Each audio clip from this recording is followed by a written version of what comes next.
So today in this video we're going to be going over some ways, some tips to catching more fish to get you guys better hookups when talking about jug fishing. Now this applies to all kinds of catfish in between with channel catfish, blue catfish, flatheads, and even largemouth bass we've caught on these things. So specifically today we're going to be talking about this one particular way to do it just because of the success that I've had with it since I've started it, and that is with the Walmart noodle. So if you guys want to see after the video, I'm going to leave up in the top in the right hand corner a card for you guys to go check out the success we've had with these jugs. There'll be a little video up there you guys can go check out. But this is what we're going to talk about. You can get these at Walmart. They're like $3 a piece. They're a little expensive for $3 a piece, I think.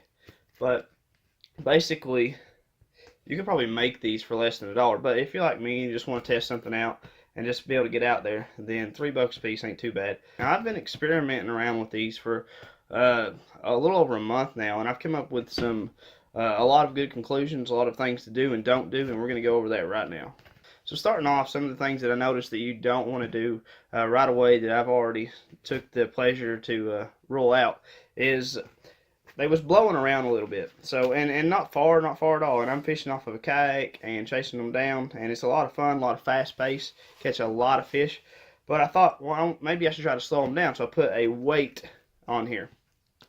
And I didn't catch any fish on the ones I did half and half. No fish with the weight. So the weight kind of, I don't know if it scares them away, what it does, they just don't get hooked and they don't really seem to take it as often. Another thing you don't want to do is be stingy with your line. What I mean by that is I started out with 6 noodles, and I had 3 that were under 4 feet with the line length from the noodle to the hook. The line was only about 4 foot deep. Notice that no fish there either.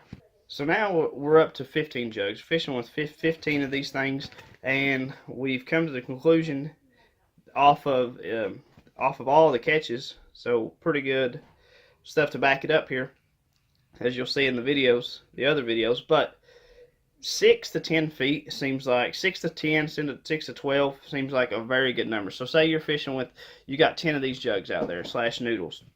What you want to do is take, we'll say four of them and put them at 6 feet. Take another 4 of them out of the 10 and put it 10, 12 feet. And then take 2 or 3 or so, whatever you got left, and meet in the middle. Put them about 8 feet and experiment with them. For us, it seems like the ones that are 8 to 12 feet do better, so we strictly went to 8 to 12 feet, and it does a lot better. We seem to get more flatheads that way. Seem to roll out catching the bass, even though the bass are kind of fun. The bass seem to not hit them as much, bother them when they're that deep. But that is definitely something you're going to want to do, is make your lines a little longer, a little deeper. Now, when I first got these noodles, I was a little bit leery. I only bought a couple because they're only just a little over a foot long. So I was thinking, well, how am I going to be able to get good hookups with this? I don't feel like there's enough pull against the fish when it takes off of it to get hooked. And this is another tip that I found. So I started out using exactly what I used on my poles, ADOT Team Catfish circle hooks. And I found that I was getting my bait robbed a lot. Now, here's what I done, and this is what I do with my rod and reels too when this starts happening to me. And now I just religiously just use this size. I jumped down to a 5/0 octopus Team Catfish circle hook.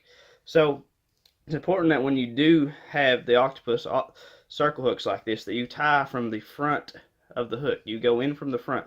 That lets it turn right into the corner of the mouth, so you get better hookups. And then the 5/0, and specifically in this, there's some other brands that a 5/0 may be a bigger gauge. So that's the most important part when you're choosing the hook size, is the gauge of it. And what I mean by that is the thickness of the hook.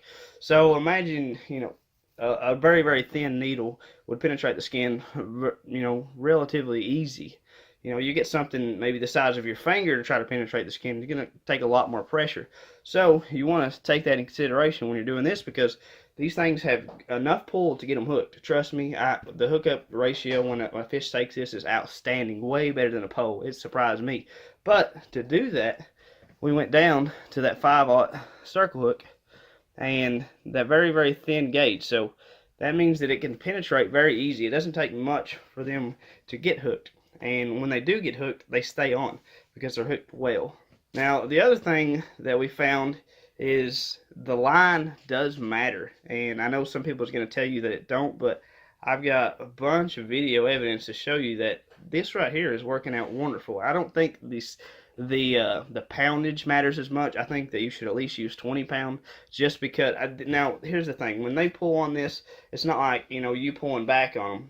These things go with them, so there's plenty of give. You ain't got to worry about breaking off. The only time that you got to worry about breaking off is when you grab the noodle and you start pulling the line on it. Then it's just you pulling directly against the fish, and that's when you have to consider the poundage of the line. So specifically, I'm using big game 40-pound line. Same thing I use in my rod and reels, but it's worked for me. We've not had anything break off yet. We've caught a 21 pounder, as you'll see in that card. If you go click on that video in the top, at the end of the video, go click on the iCard and check that out.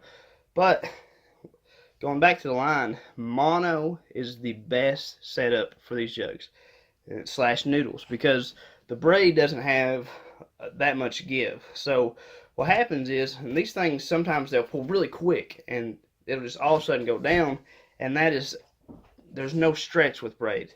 So it's almost too quick, even with these little circle hook. If it was to hit anywhere, it's going to get hooked. But the problem is that when you're using circle hooks, that it's a little bit of a slower process. They got to be able to turn and get hooked in the corner of the mouth.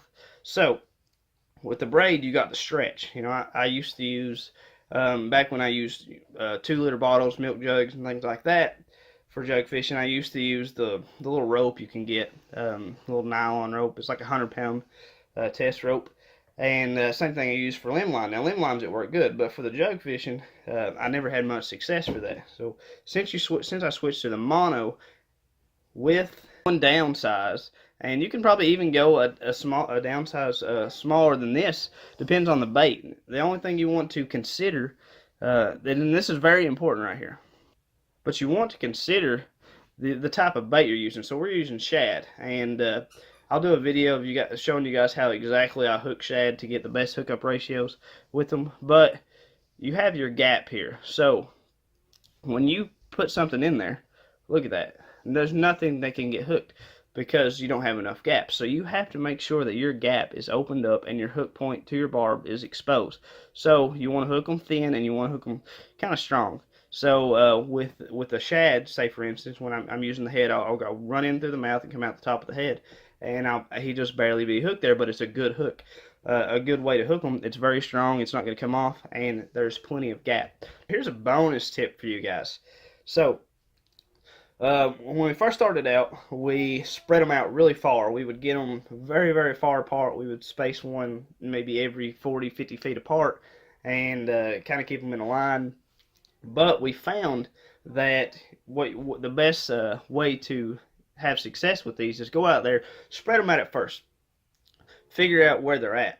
When you start getting bites on them, bring them in instead of keeping them in a line. Spread them out.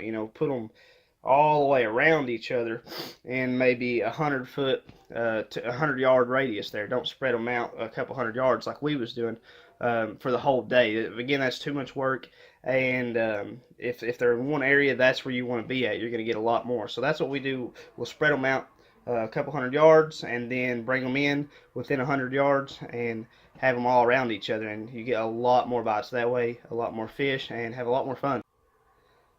And by the way, if you're not subscribed to the channel, would love to have you here.